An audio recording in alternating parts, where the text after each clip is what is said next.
The massive alien ship hung in space like a dark cloud over Earth. It had appeared 3 days ago without warning. Admiral Jack Nelson stood on the bridge of Earth's main defense station and stared at the image on the big screen. His gray eyes narrowed as he studied the strange ship. It was huge, at least 3 miles long with odd spikes jutting from its black hull. "Any response to our messages?" Jack asked. Communications Officer Donna Baker shook her head. "Nothing new, sir. Just the same thing they've been broadcasting since they arrived. Surrender or face extinction." Jack ran a hand through his short hair. He was 53 years old and had spent 30 years in Earth's Space Defense Force. In all that time, humanity had never encountered alien life. Now, without warning, they faced what appeared to be an advanced and hostile civilization. "What do we know about them?" he asked. Intelligence Officer Amy Collins stepped forward. She was in her mid-30s with blonde hair pulled back in a tight bun. "We're calling them the Vantari, based on the signature at the end of their message," she said. "From what we can tell, their ship has weapon systems unlike anything we've ever seen. Energy readings suggest they could wipe out most of Earth's major cities in minutes." "So why haven't they?" Jack wondered aloud. Amy shrugged. "That's the strange part, sir. They sent the threat, then just waited. Our long-range scanners have picked up transmissions between their main ship and what we think are smaller vessels still hiding behind the moon. They seem to be arguing." Jack raised an eyebrow. "Arguing? About what?" "We can't translate everything, but from what we can piece together, some of them want to attack right away. Others are more cautious. They seem surprised by something they found when they scanned Earth." A small smile crossed Jack's face. "Well, let's give them something else to think about. Get me a secure line to the USS Defiance." Amy's eyes widened. "Sir, are you thinking of using Project Thunderbolt? It hasn't been fully tested." "Neither were we when they showed up," Jack replied. "But humanity has never waited for perfect conditions." 10 minutes later, Jack was speaking with Commander Peter Wright on the screen. The USS Defiance was Earth's newest space vessel, hidden in orbit behind Mars since its completion 3 months ago. "It's risky, Pete," Jack said. "Thunderbolt is still experimental, but we need to show these Vantari that we're not helpless." Peter nodded on the screen. He was younger than Jack, only 40, with a serious face and steady eyes. "My crew is ready, Admiral. We've been running drills with the Thunderbolt system every day. It works in simulations." "This won't be a simulation," Jack warned. "I know, sir, but if we don't try, those aliens might decide to stop arguing and start shooting." Jack took a deep breath. "Okay, launch the shuttle in 2 hours. Make it look like a diplomatic mission. We want them to let it get close." "Understood, sir. Defiance out." After the call ended, Jack turned to find Amy watching him with concern. "Sir, if Thunderbolt fails, we'll have shown them our best technology for nothing," she said. "And if it works, we buy ourselves time," Jack replied. "Time we desperately need." 2 hours later, a small shuttle launched from the Defiance. To all outside observers, it appeared to be an ordinary diplomatic vessel. Only 6 people in the ICU. World knew what it really carried. On the bridge of the Vantari flagship, Admiral Zexakar watched the approaching human shuttle with 4 of his yellow eyes. His other 2 eyes monitored the tactical display. "They send a tiny vessel to meet us?" he rumbled. His skin was a pale blue with ridges where a human would have eyebrows.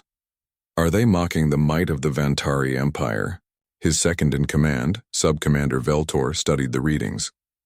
"It appears to be unarmed, Admiral, likely a diplomatic envoy." Zexkar made a sound that might have been a laugh.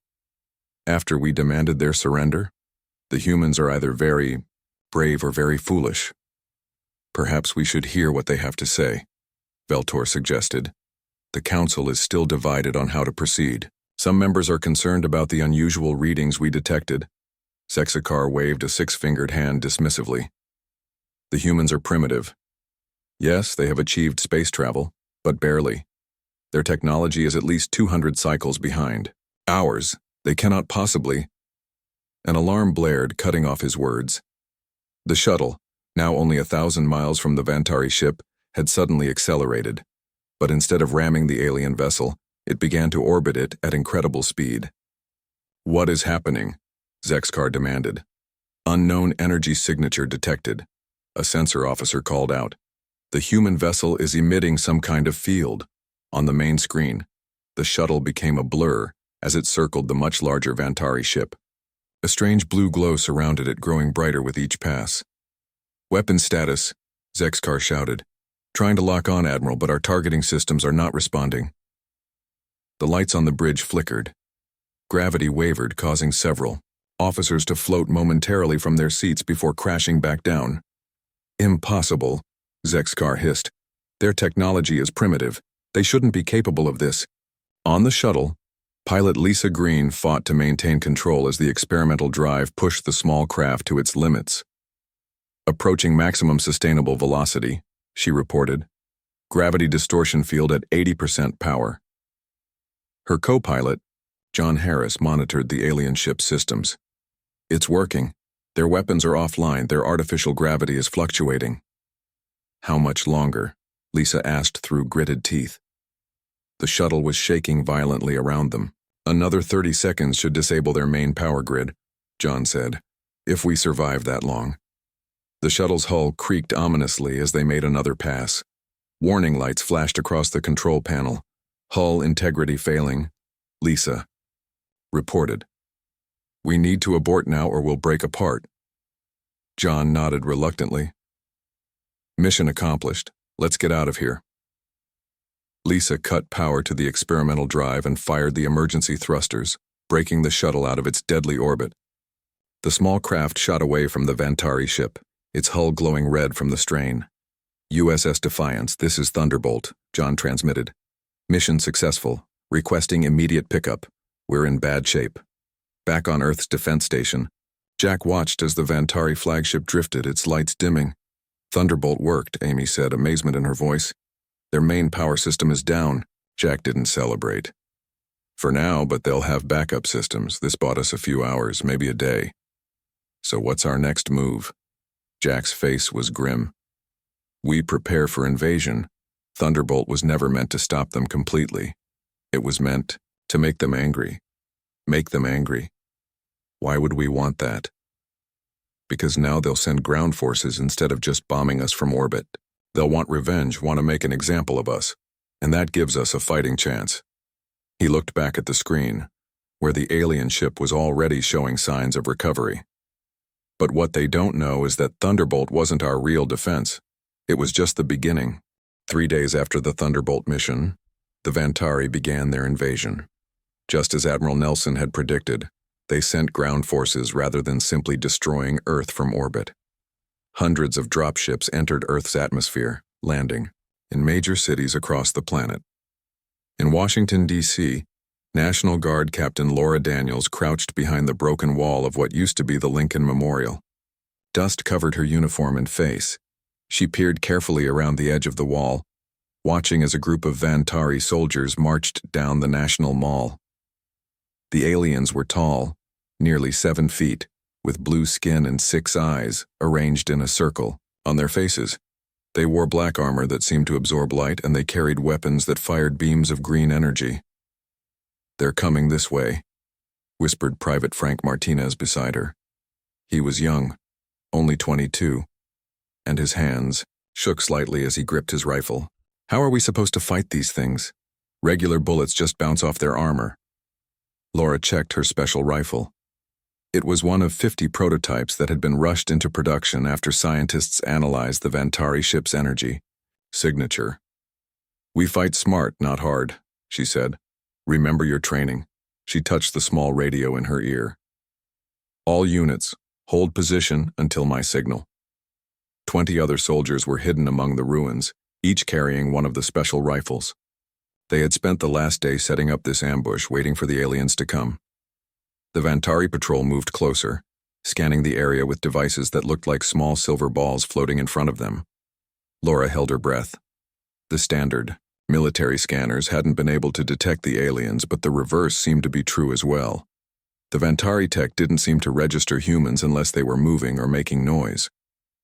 When the aliens were about 50 yards away, Laura gave a signal. Now, all around the area, soldiers popped up from hiding places and fired their special rifles. Instead of bullets, the weapons fired pulses of electromagnetic energy designed to disrupt the alien armor systems. The first volley caught the Vantari completely by surprise.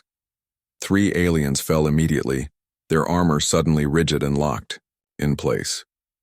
The others spun around, raising their weapons, but the human soldiers were already moving to new positions just as they had practiced. "Keep moving," Laura shouted. "Don't stay in one place." The battle lasted less than 5 minutes. When it was over, all 15 Vantari soldiers were down, their advanced armor turned against them. Laura approached one of the fallen aliens carefully. Its armor had frozen solid, trapping it inside like a statue. All 6 of its eyes followed her movement. "Secure the weapons," she ordered her team. "Command wants them intact for study." As her soldiers collected the alien technology, Laura received a call on her secure line. It was General Sam Taylor, the head of Earth's Defense Forces. "Captain Daniels, good work," he said. "We're seeing similar results from teams in Chicago, London, and Beijing." "Thank you, sir," Laura replied. "The pulse rifles work even better than expected, but we've only taken down 1 patrol. There are thousands more and they'll adapt quickly." "I know," the general said. "That's why we need you to bring one of those aliens in, alive and with its armor systems intact. We need to study their tech up close." Laura looked at the Vantari soldier still watching her with its 6 eyes. "Understood, sir. We'll bring one in. But I should warn you, they don't look happy." Across the planet, similar scenes played out as human resistance fighters employed hit-and-run tactics against the Vantari forces. The aliens, used to enemies who either surrendered immediately or fought head-on, found themselves growing increasingly frustrated by humanity's approach. In his command center beneath the Rocky Mountains, General Sam Taylor monitored the global situation. The large screen on the wall showed red dots where Vantari forces had established control, and green dots where human forces had successfully fought back. There were far more red than green. "New York has fallen," reported Colonel Greg Miller. "The aliens have set up some kind of base in Central Park." "Same in Moscow, Sydney, and Cairo," added another officer. Sam nodded grimly. "But our guerrilla teams are still operating in all those cities, right?" "Yes, sir. Small teams. Staying mobile, hitting targets of opportunity." "Good." Sam turned to the woman standing beside him. "How much more time do you need, Doctor?" "Doctor?" Olivia Reed looked up from her tablet. She was in her 40s, with short brown hair and tired eyes that suggested she hadn't slept in days. "The system is at 70% capacity. We need at least another week to bring it fully online." "May not have a week," Sam said. "The Vantari are establishing control points faster than we anticipated." Olivia's expression remained determined. "Then we'll have to activate it early. But I can't guarantee full effectiveness if we rush it." "Better an imperfect shield than no shield at all," Sam replied. "How soon could you activate a partial system?" 48 hours minimum, and even then we're talking about maybe 30% coverage." Sam considered this. "Do it. Start with major population centers where our forces are most active." They spoke. A soldier entered the room with a secure case. "Sir, the first samples have arrived from the field teams." Sam turned to Olivia. "This might help speed things along. Our teams managed to capture intact pieces of Vantari technology." Olivia opened the case and examined the alien devices inside. Her eyes widened with interest. "Their tech is even more advanced than we thought, but there's something strange about it." She held up what appeared to be a small control unit. "Their systems seem designed to interface directly with their biology. See these contact points? They match the neural patterns we detected in their communications. Can we use that?" Sam asked. A slow smile spread across Olivia's face. "Maybe. If their technology is designed to connect to their minds, it might be vulnerable to the same thing we're building." In another part of the underground facility, Dr. Eric Johnson made final adjustments to a massive array of quantum computers. The machines hummed with power, lights blinking in complex patterns across their surfaces. Neural interface is stable, he reported to his team. Quantum entanglement at 73% and rising. His colleague, Dr. Ben Williams, looked up from his workstation. Are you sure this will work? We're betting everything on this. Eric's gaze was unwavering. It has to. Otherwise, there won't be a human race left to worry about. The project they were working on, codenamed Harmony, was humanity's true defense. Not a weapon in the traditional sense, but something the Vantari would never expect. A global neural network designed to connect human minds on a subconscious level, allowing for perfect coordination without conventional communication. Above ground, the Vantari continued their conquest, unaware that with each passing hour, humanity's real power was growing stronger. They had panicked after the Thunderbolt mission, rushing to ground invasion instead of taking time to study their enemy more carefully. And that mistake would soon prove costly. 3 weeks into the invasion, the Vantari appeared to be winning. They controlled most major cities and had set up large bases in strategic locations around the world. But something unexpected was happening. The aliens were getting sick. In his flagship orbiting Earth, Admiral Zexkar received disturbing reports from his ground commanders. He stood in the medical bay, watching as doctors examined an unconscious soldier whose blue skin had turned an unhealthy gray color. "Explain this," he demanded of his chief medical officer. The medical officer, a smaller Vantari with specialized eye implants, looked up from his instruments. "It appears to be a pathogen, Admiral. Something in this planet's biosphere is attacking. Our troops, our immune systems have no defense against it." "Impossible," Zexkar growled. "We scanned this world thoroughly before landing. There was no sign of biological weapons." "That's because it's not a weapon," the medical officer replied. "At least not an intentional one.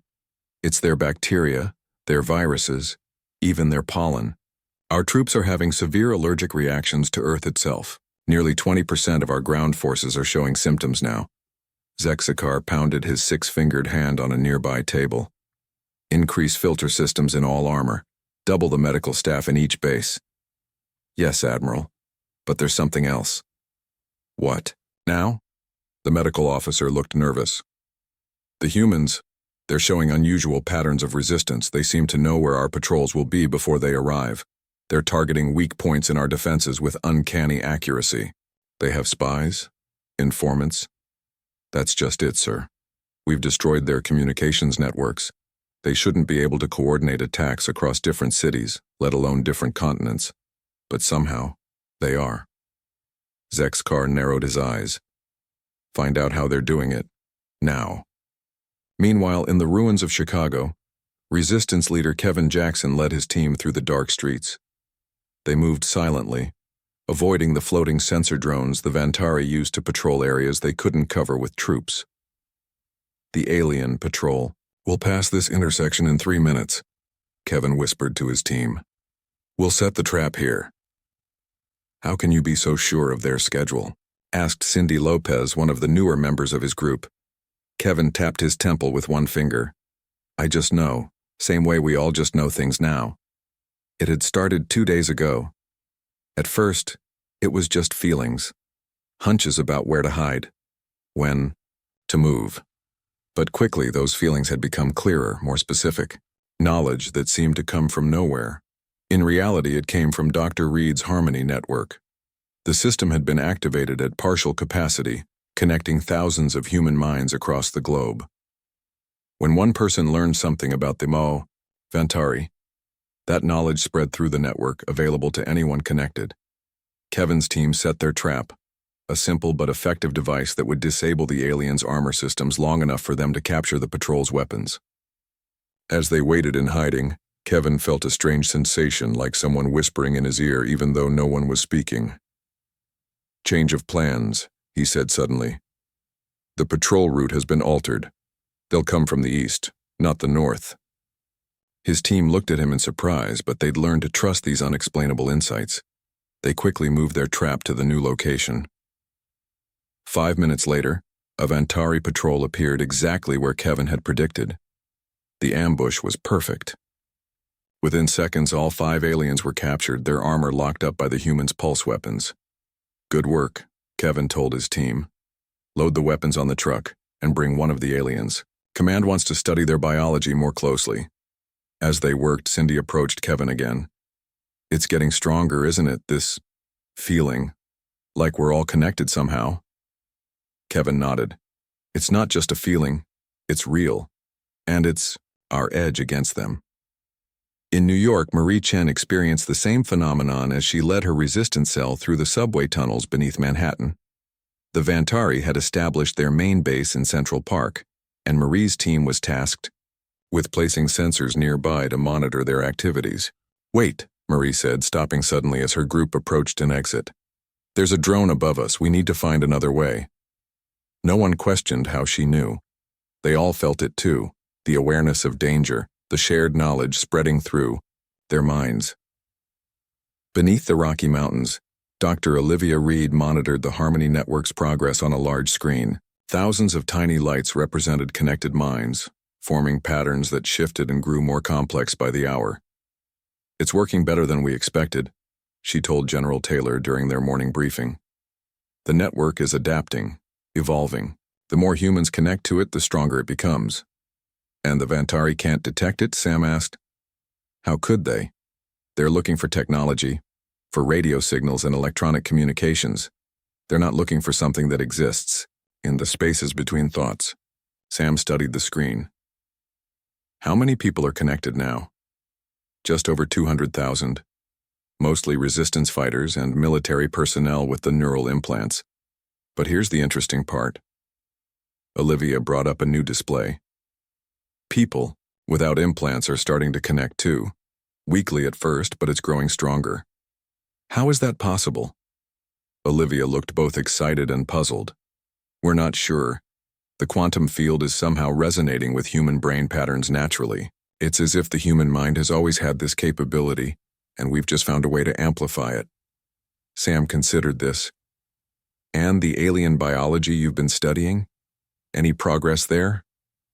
Yes, and that's even more interesting.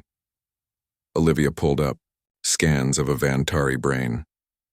Their neural structure is actually more similar to ours than different, but they have these specialized nodes. She pointed to bright spots on the scan that appear designed for collective thinking. You mean they're naturally connected, like a hive mind? Not exactly. More like they evolved to be networked together through technology. Those implants we've seen in their armor, they're not just for communication, they're for linking their minds to enhance their abilities. Sam's eyes widened as he understood. So our Harmony Network is basically doing what their technology does, but without the tech, Olivia finished. And if we can understand how their system works, we might be able to interfere with it, Sam said. Olivia nodded. Exactly. The captured Vantari tech has been invaluable. We're already developing a way to broadcast signals that could disrupt their neural links. For the first time since the invasion began, Sam allowed himself to feel hopeful. How soon? Oh, few days, maybe less.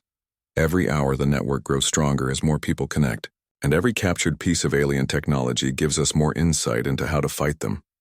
Sam looked back at the screen showing the growing Harmony Network. They thought they were invading a planet of divided primitive beings. They had no idea what they were really facing. No, Olivia agreed. They panicked after our first attack and rushed to invasion. But humanity's true force has yet to deploy. After 2 months of occupation, the Vantari Empire was in crisis. Nearly 30% of their invasion force had been incapacitated by Earth's microbiome. Their supply lines were constantly disrupted by human resistance fighters who seemed to anticipate their every move. Most concerning of all, their technological advantages were rapidly diminishing. In a secure bunker beneath London, Vantari Commander Draz Tool watched in disbelief as humans breached his base's security systems. The screen showed resistance fighters moving through the corridors with perfect coordination, disabling defenses that had been installed only yesterday. How are they doing this? He demanded of his security chief. These codes were changed less than 24 hours ago. They shouldn't have been able to break them so quickly. The security chief had no answer. Similar reports were coming in from Vantari bases across the planet. Somehow humans were learning to use alien technology almost as soon as it was deployed. On the flagship orbiting Earth, Admiral Zexakar received the latest reports with growing alarm. His 4 hands gripped the edges of the command table as he studied the global situation display. Human fighters shot down 3 of our dropships over what they call the Pacific Ocean, his tactical officer explained. They're using our own weapons against us. How? Zexakar demanded. How are they learning to use our technology so quickly? It took our engineers 20 cycles to develop these systems. The answer, unknown to the Vantari, was Dr. Reed's Harmony Network. When one human figured out how to operate an alien weapon, that knowledge immediately spread throughout the collective consciousness. A soldier in Brazil would discover a weakness in Vantari armor, and within hours, resistance fighters in Canada would be exploiting the same vulnerability. The network had grown beyond the original implanted individuals. Now, nearly 1 billion humans were connected at some level, their minds linked in a vast web of shared knowledge and coordinated action. In New Delhi, a local police officer who had never seen alien technology before picked up a captured Vantari rifle and instantly knew how to use it. In Sydney, a school teacher led her neighbors in disrupting an alien patrol route she somehow knew would pass by their hiding place. The Vantari High Command began to panic. Their reports to the Imperial Center became increasingly desperate. The humans adapt too quickly. They seem to communicate without technology. They know our plans before we implement them. In orbit, Vantari ships began to withdraw, pulling back to defensive positions. On the ground, their forces consolidated, abandoning outlying territories to fortify their main bases. General Sam Taylor watched the satellite imagery with satisfaction from his command center. They're retreating, he told his staff. They don't understand what they're fighting, so they're falling back to regroup. His intelligence officer, Colonel Greg Miller, frowned. But sir, they still outnumber and outgun us. What happens when they decide to simply bombard us from orbit? Their main weapon systems have been repaired since the Thunderbolt mission. That's when we show them what humanity is truly capable of, Sam replied. He turned to Dr. Olivia Reed, who had just entered the room. How close are we? Olivia's eyes were bright with excitement despite her obvious exhaustion. We're ready for the next phase. The disruption system is online, and the Harmony Network has reached the critical threshold we were hoping for. Sam nodded. Then it's time. Prepare the broadcast. The broadcast was not a conventional transmission. It was a precisely calibrated quantum signal designed to interfere with the Vantari neural implants. Based on the captured alien technology, Dr. Reed's team had created a way to disrupt the enemy's mental network while strengthening humanity's own. I should warn you, Olivia said. We're not entirely sure what will happen. The simulation suggests their systems will be temporarily disabled, but there could be other effects. What kind of effects? Sam asked. Their minds and their technology are so closely linked. Disrupting one will affect the other. They might experience confusion, disorientation, possibly pain. Sam's face was grim. They came here to conquer us, to destroy our civilization. We have to use every advantage we have. Olivia nodded. I understand. We're ready when you are. Sam turned to his communications officer. Send the order. All resistance cells are to move to Phase 2 positions. Tell them to prepare for coordinated action in exactly 6 hours. Across the planet, humans received the message not through radios or phones, but directly through the Harmony Network. Resistance fighters, soldiers, and even ordinary civilians felt the countdown begin in their minds, a shared knowledge of what was coming and what they needed to do. In his flagship, Admiral Zexakar made his decision. Prepare the orbital weapons, he ordered.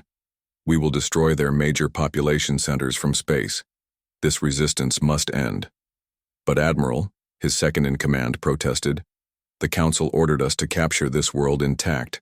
Its resources are worthless if we cannot control the planet, Zexakar snapped.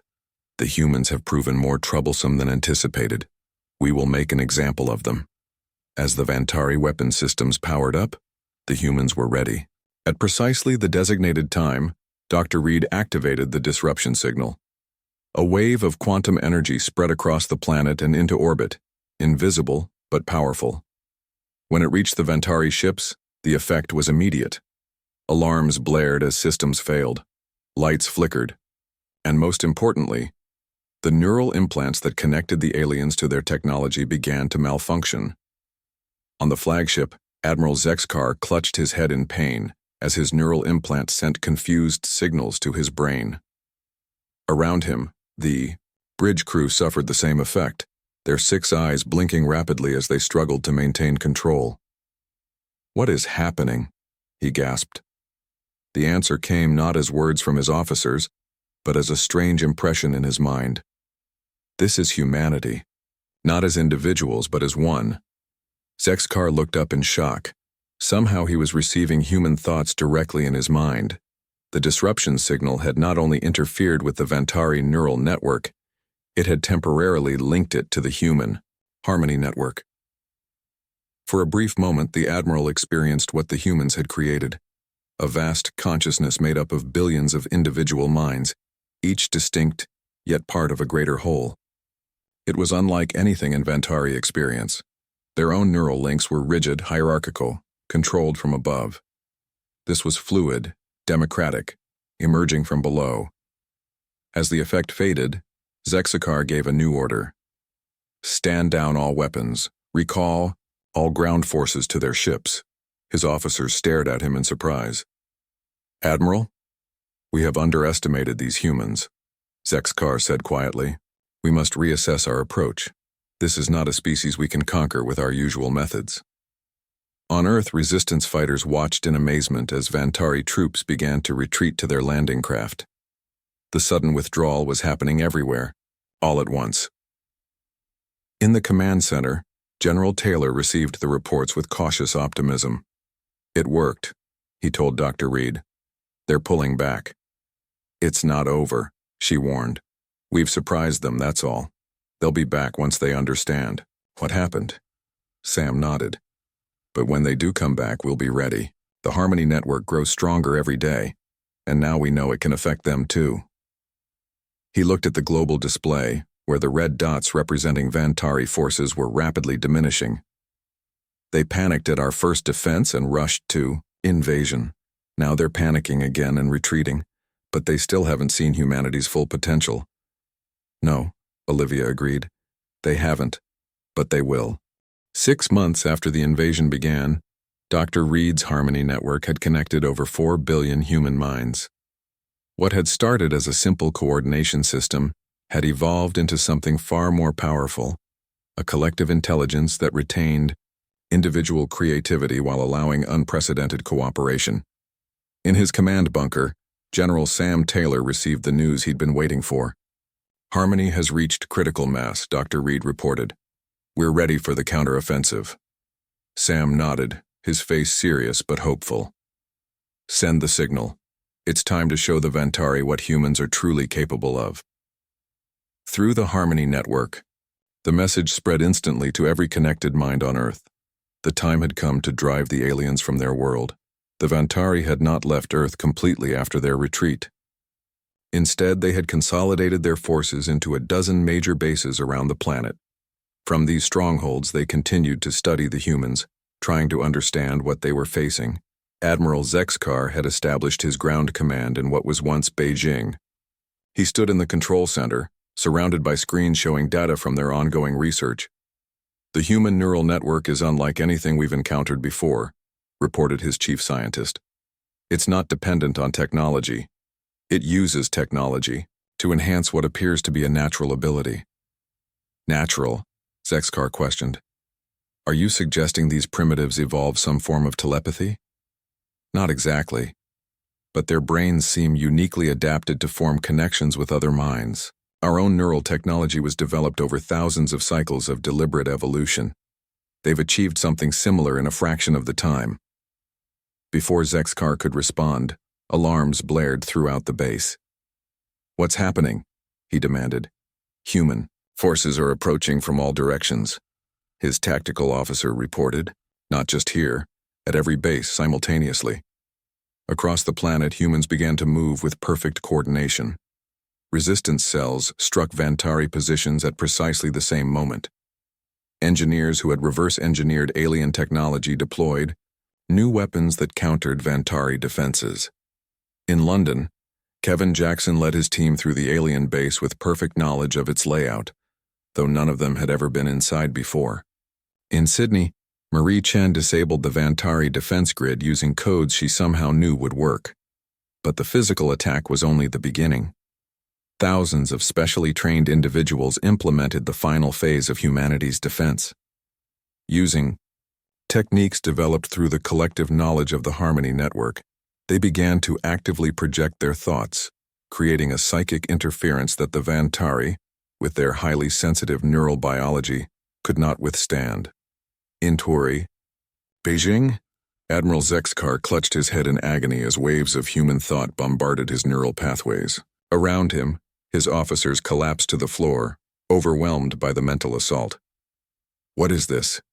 he gasped, as the pain increased. The answer came not as words, but as a direct impression in his mind. This is humanity, not as individuals, but as one. Through the mental link, Zexkar experienced the full power of the Harmony Network. He felt the thoughts of billions of humans, each unique but united in purpose. He saw through their eyes, felt their determination, their creativity, their unwillingness to be conquered. Most importantly, he understood what made them different from all the other species the Vantari had subjugated. Humans had evolved not as solitary beings nor as a hive mind, but as something in between. Individuals capable of deep cooperation, of sharing knowledge while maintaining their separate identities. Within hours, the invasion force had surrendered. The mental assault had left them confused and disoriented, unable to operate their advanced technology or coordinate their defenses. Their weapons, designed to be controlled through neural links, were useless against an enemy that could disrupt those very links. 1 week later, Admiral Zexkar stood before General Taylor and Dr. Reed in a makeshift meeting room at the United Nations building in New York. The Admiral's once proud posture was now humble, his 6 eyes downcast. "The Vantari Empire formally surrenders," he said. "We request safe passage for our remaining forces to leave your world." Sam nodded. "Granted. But first, we need assurances that you will never return with hostile intent." "You have my word," Zexkar replied. "And more than that, I will personally ensure that the Imperial Council understands what we have learned here." "And what is that?" Olivia asked. Zexkar looked up, his alien eyes reflecting a new emotion: respect. "We believed we understood your species. We thought you were divided, fragmented.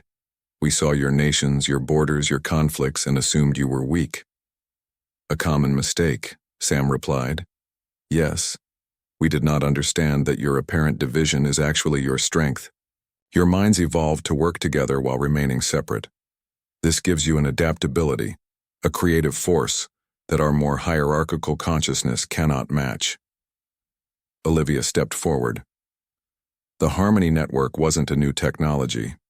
It was simply a tool to enhance what humans have always done: share knowledge, cooperate, and evolve together." Zexkar nodded. "In our arrogance, we saw only your primitive technology. We did not see the power of your minds." He paused. "The Empire will not make this mistake again." 3 days later, the last Vantari ships left Earth's orbit. Humans around the world celebrated their unexpected victory against a technologically superior foe.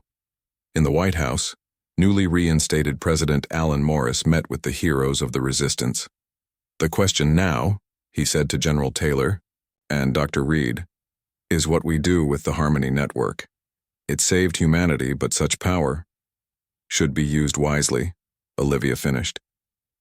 "The network was designed for defense, not control. It works because it respects individual minds while allowing them to share knowledge. And that's how it should remain," Sam added. "Not as a weapon, but as a new form of human connection."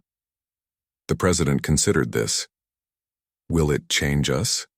As a species, I mean." Olivia smiled. "It already has. But I believe it's revealing what was always there: our capacity to remain individuals while acting as one. As they spoke, billions of connected minds continued to share thoughts and knowledge through the Harmony Network.